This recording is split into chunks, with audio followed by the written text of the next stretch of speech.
it's draining the gallbladder. Now, this material flows back and forth. Okay?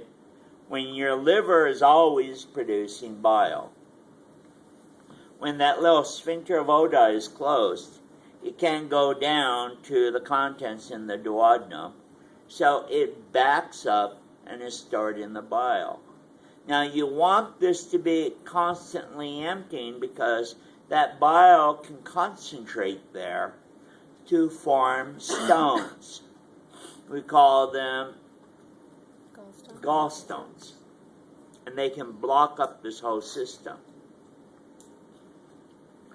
You also have another duct called the common hepatic duct.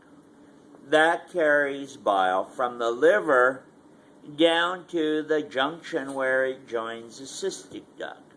So typically, you're not eating any food or you don't have any fat in your food, and the bile constantly produced by your liver goes down the common hepatic duct, back up the cystic duct to be stored. And then you eat something like a triple Whopper, 5 of them. And what happens? Huge amounts of fat.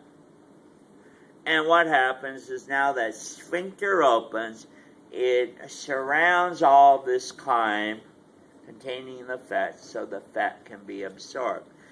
The bile has a particular salt there called bile salt.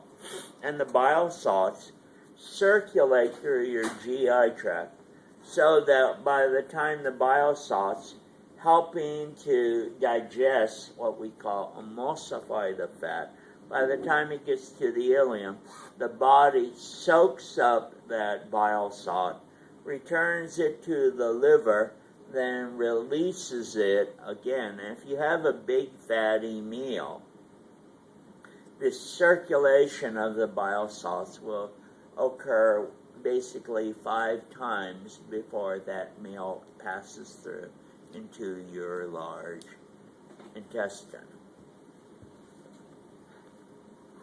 If the gallbladder and the liver can drain its bile, that final section back here and down here in green is called the bile duct.